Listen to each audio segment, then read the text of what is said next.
Shalom, anak-anak yang ada di rumah, apa kabar semuanya?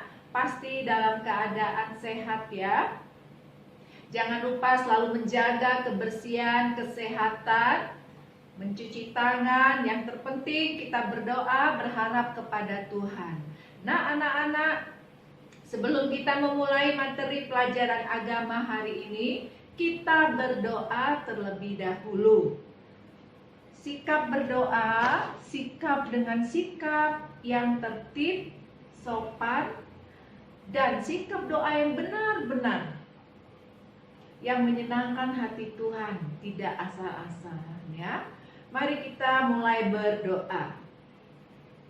Bapa, kami mengucap syukur dan berterima kasih buat hari ini. Tuhan sudah memberikan kami kesehatan, Tuhan sudah memberikan kami perlindungan. Kami tahu Tuhan selalu hadir dalam hidup kami. Sebentar kami akan memulai pelajaran materi ini. Tuhan tolong kami, berikan kami hikmat agar kami mengerti dalam pelajaran ini. Terima kasih Tuhan Yesus. Haleluya. Amin. Anak-anak, pelajaran kita dalam bab 2, makna kehadiran Allah dalam hidup manusia. Anak-anak, semua di dalam kehidupan kita, pengalaman hidup kita, baik kita masalah suka dan duka, Tuhan selalu hadir dalam hidup kita. Anak-anak, bagaimana keadaan bangsa Israel ketika diperbudak oleh bangsa Mesir? Mereka mengalami kerja paksa, mereka mengalami penderitaan. Tuhan hadir di dalam mereka mengalami penderitaan di Mesir. Ya, banyak sekali masalah-masalah dalam kehidupan kita. Mungkin kita merasa sedih dan merasa senang seperti pelajaran bab 1 kemarin. Tuhan selalu hadir dalam hidup kita. Nah, ketika bangsa Israel bersungut-sungut, mereka merasakan kelaparan ya anak-anak. Ketika mereka merasa ketakutan, Tuhan selalu hadir dalam hal ini ya anak-anak ya. Tuhan itu hadir ketika bangsa Israel mengalami kelaparan. Tuhan memberikan makanan berupa burung puyuh untuk mereka mencukupkan kebutuhan makanan bangsa Israel. Tuhan kita Tuhan yang selalu hadir dalam keadaan apapun anaknya, mengalami apapun anaknya, Tuhan selalu hadir. Nah anak-anak, ketika bangsa Israel setelah keluar dari Laut Teberau, mereka di sana mengalami kehausan. Setelah mereka menemui air di Mara, di mana Mara itu pahit ya airnya anak-anak. Ketika mujizat Tuhan datang, menyuruh Musa melemparkan kayu ke dalam air dan air itu manis. Lalu mereka melanjutkan perjalanannya yaitu ke Elim. Di Elim mereka menemukan lagi sumber mata air. Betapa Tuhan hadir dalam setiap apapun perjalanan bangsa Israel.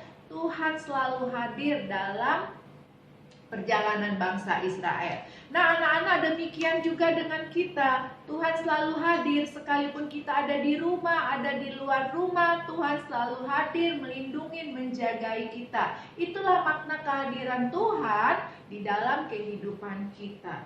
Nah anak-anak, kalau kita lihat Ayub, bagaimana penderitaan Ayub? Ayub mengalami penderitaan yang sangat luar biasa, di mana Ayub mengalami sakit penyakit yang menjijikkan, yang sehingga orang tidak mau mendekati Ayub karena Ayub mengalami sakit penyakit, badannya penuh dengan borok-borok. Anak-anak, kalau melihat gambar ini, bagaimana tubuh Ayub banyak mengalami borok, yaitu luka yang tidak sembuh-sembuh. Dia mengalami penyakit kulit, dia kehilangan harta bendanya, dia kehilangan keluarganya. Namun Ayub selalu berharap kepada Tuhan. Ayub setia kepada Tuhan. Ayub tahu bahwa Tuhan hadir dalam kehidupan Ayub. Penderitaan Ayub ini luar biasa anak-anak ya. Dicoba, hartanya hilang, semuanya hilang. dia mengalami sakit penyakit, dia dijauhkan oleh teman-temannya, namun dia tetap berharap kepada Tuhan. Dia tahu, Ayub tahu bahwa Tuhan hadir dalam kehidupannya.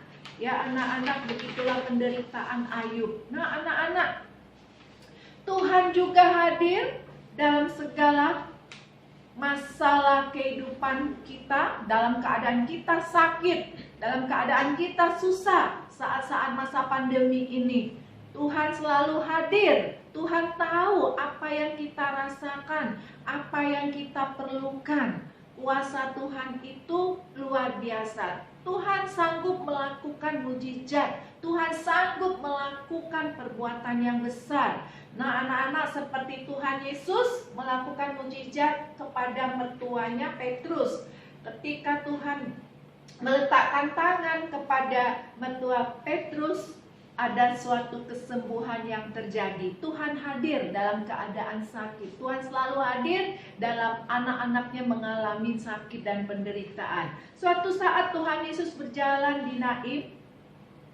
Tuhan Yesus melihat ya anak-anak, seorang anak muda. Anak muda ini sudah mati. Tuhan Yesus menemukan ketika perjalanan, Tuhan Yesus menemukan seorang ibu yang menangis. Mengapa menangis? Karena anaknya sudah tiada. Ketika dilihat, Tuhan Yesus melihat ibu yang menangis terseduh-seduh karena kehilangan seorang anaknya. Tergeraklah hati Tuhan Yesus untuk memberikan pertolongan. Akhirnya apa yang terjadi anak-anak? Anak muda itu kembali dibangkitkan, hidup kembali. Mengapa Tuhan Yesus melakukan hal ini? Karena Tuhan tahu kebutuhan ibu ini, anaknya yang sudah tiada. Dia butuh anaknya supaya anaknya hidup kembali. Tuhan Yesus selalu mengetahui keadaan kita, kesusahan kita, kesedihan kita. Untuk itu Tuhan membantu membangkitkan anak muda ini. Bangkitlah anak muda ini dan Tuhan Yesus menyerahkan kepada ibu ini. Begitu juga dalam kehidupan kita anak-anak ya, saat kita ibadah Tuhan hadir, saat kita di rumah Tuhan hadir, saat kita bersekolah Tuhan hadir, saat kita masa pandemi ini Tuhan hadir. Nah Tuhan hadir di dalam situasi apapun juga. Anak-anak, ketika kita mengalami atau teman kita mengalami sakit penyakit, Tuhan hadir. Mengalami kedukaan, dipanggil Tuhan orang tuanya, dia mengalami duka. Anak-anak, Tuhan selalu hadir untuk menghibur kita ketika orang tua ada yang meninggal. Tuhan selalu hadir pada keadaan kita berduka. Nah, Tuhan juga hadir di rumah sakit ketika dokter-dokter tenaga medis melakukan operasi di rumah sakit. Tuhan hadir untuk menolong dan membantu. Nah, kehadiran Allah itu memberikan pertolongan, kehadiran Allah memberikan damai sejahtera bagi kita ya anak-anak ya. Bagi orang yang percaya pasti Tuhan berikan penghiburan dalam keadaan kematian, kedukaan yang sering kita lihat mungkin di keluarga, mungkin di mana saja mengalami kematian.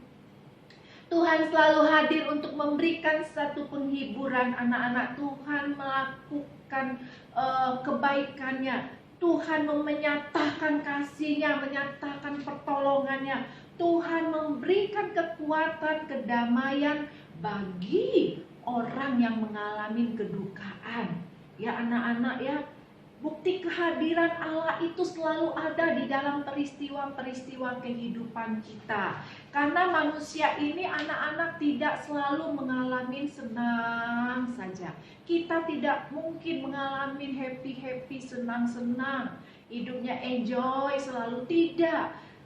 Materi pelajaran ini menyatakan semua peristiwa kehidupan Tuhan selalu hadir. Kita tidak perlu takut dalam kehidupan ini karena Tuhan selalu hadir. Ya, Tuhan hadir dalam peristiwa menyenangkan.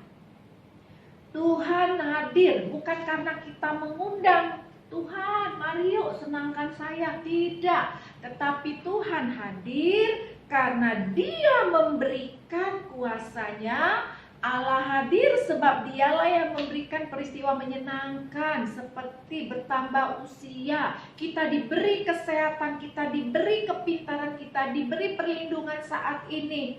Ya anak-anaknya Tuhan hadir. Tuhan juga hadir 400 tahun bangsa Israel diam di tanah Gosen. Gosen itu adanya di Mesir, anak-anak. Bayangkan 400 tahun. Dalam penderitaannya di bangsa Mesir sana diperbudak, Tuhan hadir. Ya, ini sudah katakan dalam suka duka Tuhan selalu hadir. Nah, anak-anak tahu Lazarus, mungkin sudah pernah mendengar cerita Lazarus yang mati ya anak-anak ya.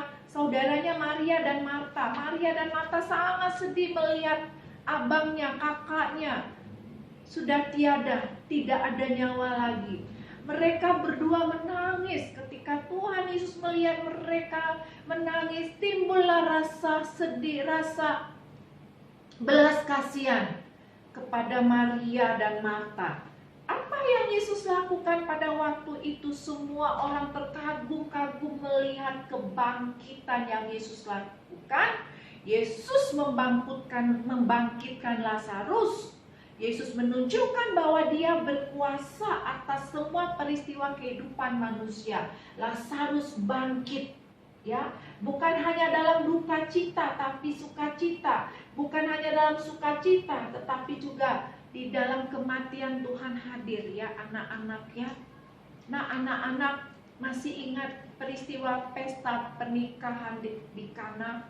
Bagaimana Maria, mama ibu dari Yesus, melihat pesta itu luar biasa. Dia ajak Yesus di dalam pesta pernikahan di Kana. Apa yang terjadi? Tuan rumah pesta itu anak-anak kehabisan anggur. Bayangkan ya, ketika kita ada pesta, kekurangan makanan, tuan rumah mungkin merasa malu pastinya ya. Anak-anak demikian juga di pesta di Kanaan. Anak-anak pesta di Kana, bukan di Kanaan, di Kana. Pesta di Kana, kehabisan air anggur. Lalu Maria mendekati Yesus, tolonglah, bantulah tuan rumah ini, pesta ini kehabisan anggur. Apa yang Yesus lakukan ketika itu? Memerintahkan semua pekerja di dapur untuk menyediakan tempayan, diisi oleh air, terjadilah mujizat. Ya anak-anak ya, Yesus mengubah air yang ada di tempayan itu menjadi anggur, sehingga pesta di pernikahan di Kana itu meriah. Tidak ada merasa ketakutan kehabisan anggur. Anggur yang terjadi, air menjadi anggur itu rasanya lebih nikmat dari anggur yang pertama. Anak-anak, inilah kuasa Yesus. Dia selalu hadir dalam segala peristiwa apapun itu juga anak-anak. Dia melakukan perbuatan yang baik. Nah anak-anak, kehadiran Allah itu dalam peristiwa yang tidak menyenangkan dibuktikan dengan ketika kita mengalami peristiwa yang tidak menyenangkan anak-anak.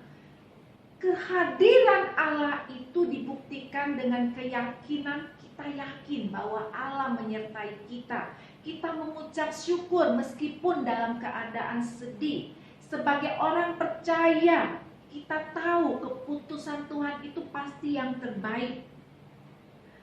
Kita percaya di dalam peristiwa duka cita dapat menumbuhkan iman kepada Allah. Kita selalu berdoa dalam masalah kita, dalam keadaan duka cita. Saat ini kita mengalami duka cita, peristiwa pandemi ini duka cita, kita tetap percaya bahwa Allah menyertai kita, Allah hadir dalam hidup kita.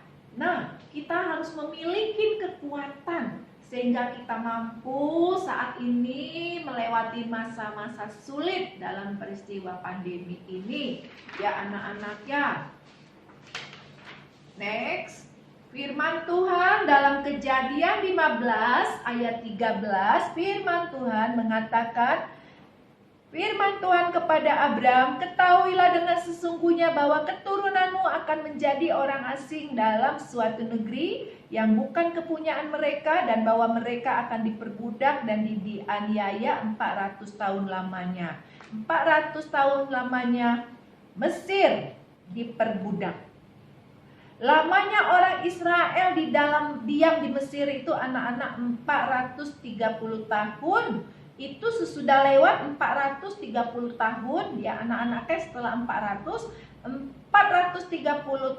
tahun, sesudah lewat 430 tahun, tepat pada hari itu juga keluarlah semua pasukan Tuhan yang ada di tanah Mesir. Ya anak-anak ya, zamannya Yusuf mati dan Firaun berganti, disitulah bangsa Israel menderita. Mereka dijadikan budak. Mereka dijadikan pesuruh kerja paksa.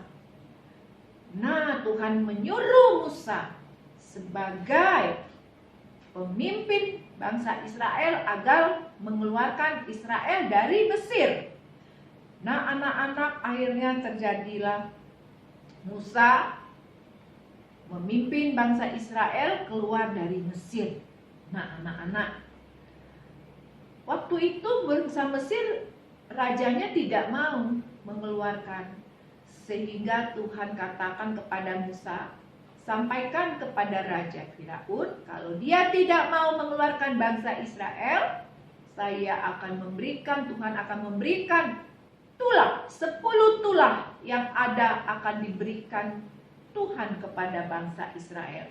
Tulah pertama air menjadi darah, tulah kedua akan dikeluarkan katak, tulah ketiga akan dikeluarkan nyamuk, 4 akan dikeluarkan lalat pikat, kelima akan ada penyakit sampar pada ternak, keenam akan diturunkan bara, ketujuh hujan es, kedelapan belalang, kesembilan akan ada gelap gulita, kesepuluh anak sulung mati. Itulah 10 hukum tulah yang Tuhan berikan jika bangsa Mesir masih juga keras hatinya untuk mengeluarkan bangsa Israel.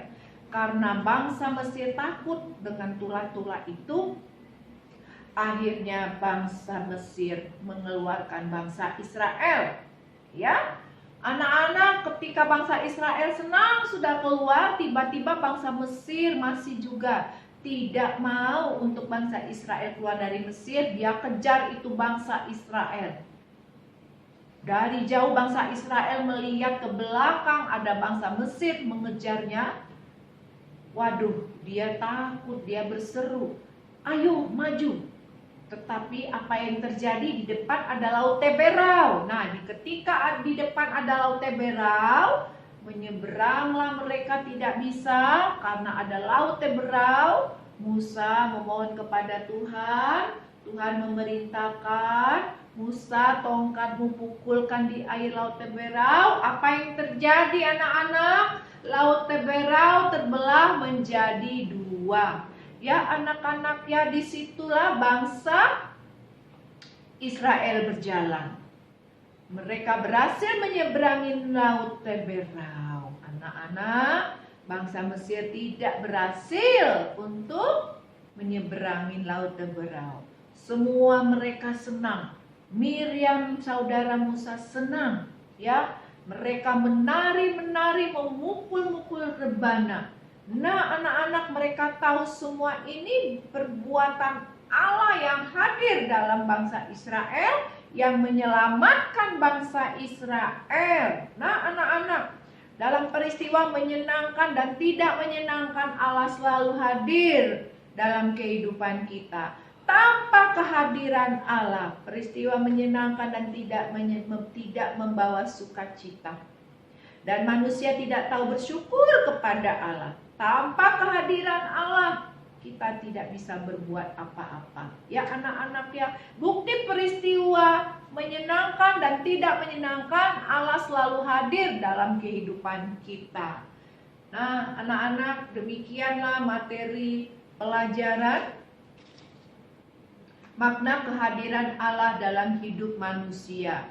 Anak-anak, Miss memohon kepada kalian untuk rajin ibadah online. Linknya banyak di YouTube sebagai tambahan nilai praktik. Ya anak-anak, ya, Memohon kepada kalian anak-anak, sekali lagi Miss katakan, ibadah online setiap hari Minggu, ibadah online anak-anak sekolah Minggu. Kita mengakhiri materi ini dengan berdoa. Satukan kedua tangan, berdoa dengan sungguh-sungguh.